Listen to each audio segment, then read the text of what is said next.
अस्सलाम वालेकुम। अस्सलाम वालेकुम। आज इस वीडियो में हम आपको बताएंगे कि आप किस तरह से अपना घर बहुत बुरा बना सकते हैं, या अगर आप एक बहुत पुरसकून और अच्छा घर बनाना चाहते हैं तो वो कैसे बनेगा। बेसिकली हम आपको ये बताएंगे कि आप अपने घर की निस्त किस तरह से मार सकते हैं, या दूसरे लफ्ज़ों में कि आप इतना बुरा घर बनाएं कि आपका रहने का दिल ही ना करे। बेसिकली अगर आपने अच्छा घर बनाना है तो आप एक काम कीजिए, आप जो हम बातें कह रहे हैं उससे उलट कर लीजिए। आप ये समझें कि हम टोटल झूठ बोल रहे हैं आज की वीडियो में और हम आपको गलत बता रहे हैं, उससे उलट करेंगे तो चीज़ें खुद से ठीक हो जाएंगी। आज की वीडियो के लिए मैं आपको एक कोट ऑफ द डे देता जाऊं। प्लीज़ आपने घर दिल से डिज़ाइन नहीं करना और तामीर तो बिल्कुल दिमाग से नहीं करना। ये है चाबी अगर आपने बुरा घर बनाना है तो।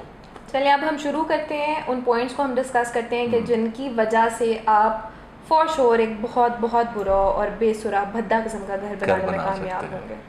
प्लॉट का इंतखाब आप इन बेसिस पे करें कि कोई ऐसी सोसाइटी, कोई ऐसी जगह जहाँ पे बारिश का पानी खड़ा होता हो। ये एक प्लस पॉइंट है, जहाँ पे पानी खड़ा होगा वो लोकेशन आइडियल होनी चाहिए। अच्छा, मैं वो ना एक और बड़ी मज़ेदार आपको बात बताऊँ। अगर पानी भी खड़ा हो जाए हाँ और उसके अंदर वहाँ कूड़ा करकट भी फेंका जाए तो क्या मज़ा तो बाला नहीं हो जाता कि वहाँ गंद भी बढ़ जाएगा। और जब कीचड़ के अंदर वो सारे शॉपर तैरते फिर रहे होंगे एंड ऑल दैट। तो आपने ये भी देखना है कि आपके जो रेजिडेंट हैं उस सोसाइटी के, वो लोग लाजमी किसी ना किसी खाली प्लॉट में कूड़ा फेंक रहे होते हैं। तो वो जो खाली प्लॉट है ना जहाँ कूड़ा हो, आप डेफिनेटली उसके लिए ट्राई करें कि आपको वो मिल जाए।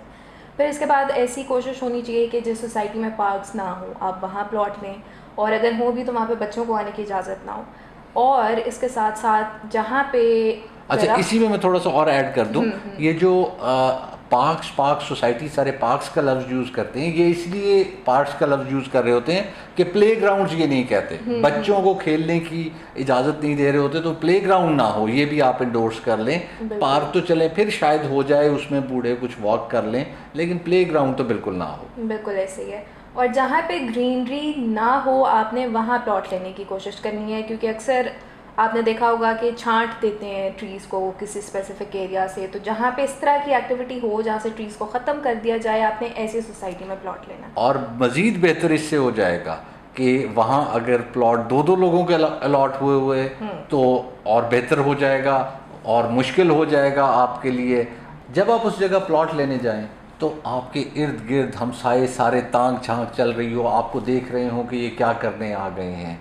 ये भी एक आपको बुरा घर बनाने में मददगार साबित होगा। इसके साथ साथ आप ये भी लाजमी कंसिडर करें कि जहाँ पे रैम्स सड़कों तक बाहर निकले हुए हों, कुछ ऐसी सोसाइटी के लिए ऑप्ट करें। और जहाँ पे गाड़ियाँ बाहर धोने का रिवाज हो, लाइक सड़कों के ऊपर गाड़ियाँ धुलती हैं, तो इस किस्म की सोसाइटी आप अपने लिए चूज़ करें, बहुत अच्छा घर बनेगा आपका। बिल्कुल, जो रैंप होता है वो वहाँ तक ले आते हैं, वो जहाँ आपको सड़क और रैंप में कोई फ़र्क नहीं पता लग रहा होता और ऐसे लगता होता है कि रैंपों की सड़क बनी हुई है सारी। मतलब अपनी जागीर समझे ना आप सर, ऐसी ही है बिल्कुल। इस तरह की सोसाइटी होनी चाहिए। बाथरूम में आपने एग्जॉस्ट या वेंटिलेशन नहीं देनी, ताकि अगर कोई भी बाथरूम को इस्तेमाल करे तो कम से कम 1 घंटे के लिए कोई दूसरा शख्स बाथरूम इस्तेमाल ना कर सके। इसी तरह किचन में अगर वेंटिलेशन नहीं देंगे तो कम से कम आपको बेडरूम तक तो ये पता लगेगा कि घर में पराठे बन रहे हैं या आज दोपहर के खाने में हमें क्या मिलेगा। अगर आप चाहते हैं कि आप अपने घर में सदा रहें तो एक काम करें, उसमें डीपीसी ना डलवाएं। अब जब डीपीसी नहीं डलेगी तो आपके, मेरे ख्याल में आप खाली सदा नहीं रहेंगे, आपके बच्चे भी रहेंगे, क्योंकि आपसे कोई घर खरीदेगा नहीं, कोई भी उस घर को खरीदने पर तैयार नहीं होगा, तो आपको उसी घर में रहना पड़ेगा। साथ में एक और बड़ा अच्छा काम हो जाएगा कि आपको उसकी तब्दीलियाँ आपको रेगुलरली करवानी पड़ेंगी, क्योंकि आपकी दीवारों पे पानी चढ़ाएगा तो कभी आप टाइलें लगवा रहे होंगे, कभी कुछ लगवा रहे होंगे, और आपके बच्चे वो तो आपको याद ज़रूर करेंगे जी, लेकिन मेरे ख्याल में दुआएं नहीं, अच्छे लफ्ज़ों में याद नहीं करेंगे। अगला पॉइंट जो आपको कंसिडर करना चाहिए वो ये है कि आपने किसी से भी घर डिज़ाइन नहीं करवाना। सिर्फ 2-4 लाइनों की बात होती है, तो आपने खुद लाइन्स ड्रॉ कर लेनी है। अगर वो ना हो सके तो आपने किसी ठेकेदार के हवाले करना है कि वो डिज़ाइन कर दें, यानी वो ऑन साइट चॉकिंग करते। अगर वो भी चीज़ मुश्किल हो रही है तो आपने किसी भी सोसाइटी से प्लान उठाना है और उसको छाप देना है, लेकिन किसी आर्किटेक्ट के पास नहीं जाना। घर आप डिज़ाइन करवाएं लेकिन फुल वेस्टर्न तरीके से करवाएं। इसका मतलब है कि आप बाहर के डिज़ाइंस को कॉपी करें, इरिस्पेक्टिव ऑफ द फैक्ट कि वो इधर कितने अडेप्टेबल हैं या नहीं हैं। उससे होगा ये कि सर्दियों में आपके घर ठंडे रहा करेंगे और गर्मियों में गर्म। इसी तरह इंटीरियर की अगर हम बात करें तो आप फुल कोशिश आपकी ये होनी चाहिए कि आप बाहर की चीज़ों को अडॉप्ट करें कि वो लोग कैसे रहते हैं, उनके इंटीरियर डिज़ाइंस कैसे होते हैं, ताकि वो बना आप देख ज़रूर लें लेकिन बना ना सकें। बुनियादों में बुरी ईंटें लगा दें क्योंकि वो नज़र तो आनी नहीं है, नज़र नहीं आनी तो किसी को फ़र्क नहीं पड़ना। हाँ करेंगी वो सिर्फ ये कि उसमें से वो ज़मीन से पानी चूसेंगी और आपकी दीवारों पे आ जाएगा। वो बड़ा अच्छा लगता है दीवार पे कहीं कहीं पानी आए, वो एक अलग ही उसका एक ना एम्बियंस और एस्थेटिक्स ही कुछ और होती है उस चीज़। बिल्कुल, मैमूना की बात पे जी कोई यकीन ना करे, सारे ठेकेदार चोर होते हैं। तो आपको खुद घर बनाना है, और खुद घर बनाना बहुत अच्छी बात है वैसे तो, लेकिन खुद घर बनाने में आपने बचत दिखानी है। बचत दिखाने का एक बहुत अच्छा तरीका है कि आपके इलाके में अगर कहीं टर्माइट नहीं है तो आप टर्माइट प्रूफिंग कराएं ना। जब आप टर्माइट प्रूफिंग नहीं कराएंगे तो इवेंचुअली टर्माइट आ जाएगी। और जब दीमक आएगी ना तो वो एक वुडन लुक देती है आपको क्योंकि ब्राउन कलर की होती है तो बड़ा प्यारा लगता है वो चीज़ भी। तो इस तरह की चीज़ें आपको फेस करनी होंगी। आप ये करें कि प्लम्बर को छोड़ें और किसी भी एरे गहरे से अपने बाथरूम की प्लम्बिंग करवाएं। उससे होगा ये कि वो आपके बाथरूम को मुअत्तर रखेगा, और जहाँ पे बाथरूम में बदबू होगी तो साथ साथ आपके कमरे में भी ये चीज़ फैलेगी और आप कमरा इस्तेमाल करने के भी काबिल नहीं रहेंगे। तो ये भी ज़रूर करें। अस्करी में ऐसी बहुत मिसालें मिलती हाँ। हैं, अस्करी फ्लैट्स में ऐसी बहुत एग्जांपल्स हैं जहाँ लोग वो बाथरूम और वो बेडरूम उन्होंने परमानेंटली लॉक किया हुआ है और इस्तेमाल नहीं कर रहे। स्विचेस ऐसे लगवाएं जो आपको एक दफ़ा मिले और फिर दोबारा ना मिले। कोशिश करें कि वो स्विचेस कोई इम्पोर्टर मंगवाता हो और जब उसका दिल चाहे वो स्विचेस मंगवाना बंद कर दे ताकि आपको रिप्लेसमेंट उनकी मिल ही ना सके। आपने फिर फॉल सीलिंग ऐसी करवानी है कि उसमें कम से कम कोई 3-4 तरह के रंग हो, डिफरेंट डिज़ाइन इतना भरा ज़्यादा और कर लें तो ज़्यादा खूबसूरत नहीं लगेगा। बहुत, जितने ज़्यादा रंग होंगे उतनी ज़्यादा आपकी जो सीलिंग है वो खिल के सामने आएगी।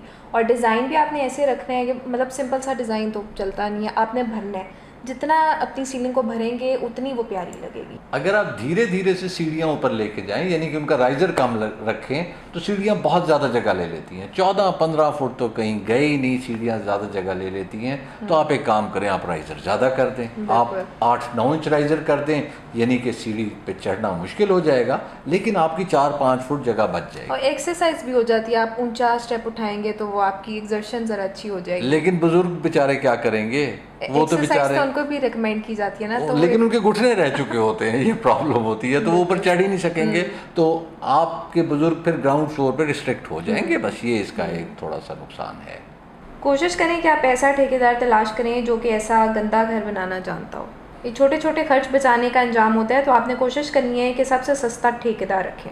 सबसे सस्ता ठेकेदार अब प्रॉफिट उतना ही कमाएगा और उसकी कोशिश बिल्कुल ऐसी होगी कि वो आपको बहुत बुरा और निस्त मारा हुआ घर बना के दे। घर बनाने से पहले, घर बनाने के दौरान और घर बनाने के बाद भी नक्शे को इस तरह बदलें जैसे आप रोज़ कपड़े बदलते हैं। उसका फ़ायदा या नुकसान जो भी आप कह लें वो ये होगा कि आपके घर की कोई शक्ल ही नहीं निकलेगी, और जहाँ दिल चाहेगा वहाँ बीम डली हुई होगी, वहाँ कॉलम डला हुआ होगा और एक तारीखी सी इमारत वो लग रही होगी। आपने अपनी मर्ज़ी को बिल्कुल इग्नोर कर देना है जब एलिवेशन पे बात आती है। तो जो ट्रेंड चल रहा हो आपने उसको फॉलो करना है, और डेफिनेटली ज़ाहिर है आपने ट्रेंड फॉलो किया, चाहे वो कुछ भी हो तो लोग तारीफ़ तो करेंगे आपके घर की। टाइल्स किसी बगैर सूझबूझ वाले इंसान से लगवा लें, उसमें ये होगा कि थोड़ा सा बैलेंस आउट होगा, कोई टाइल थोड़ी सी ऊंची होगी, कोई टाइल थोड़ी सी नीची होगी। इसी तरह एक और काम आप कर सकते हैं, जब आप टाइलें लगवा रहे हों बाथरूम की तो उसमें कोई लेआउट ना बनवाएं। लेआउट नहीं बनवाएंगे तो वो अपनी मर्ज़ी से लगाएगा टाइलें, और थोड़ी ज़्यादा टाइल्स हो जाएंगी, कहीं से टाइल कटी हुई होगी, थोड़ा सा बैलेंस वगैरह अजीब होगा, तो वो एक एब्स्ट्रैक्ट आर्ट की शक्ल देगा। तीसरा काम जो आपने करना है वो बाथरूम की टाइलें नीचे से लगवाना शुरू करें, ताकि अगर कोई थोड़ा बहुत फ़र्क भी आता है तो वो ऊपर बिल्कुल वाज़े हो रहा हो। ओवरसीज़ पाकिस्तानी या जो आउट ऑफ सिटी लोग रहते हैं, ये उनको तो बिल्कुल भी इस चीज़ पे परेशान होने की ज़रूरत ही नहीं है। आपने करना ये है कि आपने CCTV कैमरास बिल्कुल इंस्टॉल नहीं करने, और आपने साइट पे भी किसी को सुपरविज़न के लिए नहीं भेजना। और जो लोग विद इन द सिटी रहते हैं उन्होंने ये करना है कि आपने बिल्कुल भी अपने घर का चक्कर नहीं लगाना है, नहीं जाएंगे और अपनी टांगों को इतनी ज़हमत देने वाली बात है। और अगर आपको डिज़ाइनर या कॉन्ट्रैक्टर कॉल करे तो आपने बिल्कुल भी नहीं उठाना। और अगर बाहर वाले भी हैं वो भी यही करें कि फ़ोन वो मत उठाएं। मटेरियल आपने कम से कम इस्तेमाल करना है, जिसका मतलब है कि आप इसको रूल ऑफ थंब बना लें कि मटेरियल को ज़ाया कर देना है लेकिन उसको ज़्यादा इस्तेमाल नहीं करना। अगर ज़्यादा इस्तेमाल करेंगे तो जाहिर है स्ट्रक्चरल स्टेबिलिटी जो है वो ज़्यादा होगी, और अगर वो ज़्यादा होगी तो आपका घर अच्छा बन जाएगा। तो सर जाने से पहले एक क्वेश्चन है जो मैं पूछना चाहूँगी ताकि ऑडियंस के लिए भी क्लैरिटी रहे कि क्या हम वाकई में इस तरह का घर बना सकते हैं? आप इस तरह का घर ट्राई कीजिएगा बनाना और फिर देखिएगा आपके बाल किस तरह खड़े रहेंगे। ये तो खैर मजाक था। ऑन सीरियस नोट होता ये है कि शायद मर्दों को इतना सफ़र नहीं करना पड़ता इस घर में जितना औरतों को करना पड़ता है, क्योंकि एक तो उनका बहुत ज़्यादा टाइम घर पे गुजरता है, दूसरा इरिटेशन कितनी ज़्यादा होती है जब कभी प्लम्बर आ रहा है, कभी इलेक्ट्रिशियन आ रहा है, कभी मुस्लिम शावर ख़राब हो गया है, कभी आपका गटर चोक हो गया है, कभी कुछ हो गया है। ये सारी जो प्रॉब्लम है ये औरतों को फेस करनी पड़ती हैं, इसलिए मेरे ख्याल में औरतों को ज़्यादा सफ़र करना पड़ता है अगर ऐसा घर बन जाए तो। जनरली भी सर औरतों को ही शायद ज़्यादा सफ़र करना है हर चीज़ में। मेरे ख्याल में आप इजाज़त लें। बिल्कुल, अब हम इजाज़त लेंगे। I hope you guys like that video, और हमें उम्मीद है कि जो बातें हमने इस वीडियो में की हैं आपने उसका बिल्कुल उल्टा करना है। ये सिर्फ हमने एक लाइटर नोट पे वीडियो बनाई थी so that we could put खासकर मैमूना की बातों को आपने बिल्कुल उलट कर देना है, ताकि हम ये पॉइंट रख सकें कि ये सारी चीज़ें बहुत माइन्यूट लगती हैं लेकिन इनकी वजह से आप एक बहुत बुरा घर बना देते हैं eventually. So we will be signing off now. अपना बहुत ख्याल रखें, अगली वीडियो का इंतज़ार कीजिए। Till then take care, Allah हाफिज़। अल्लाह ने के बाद।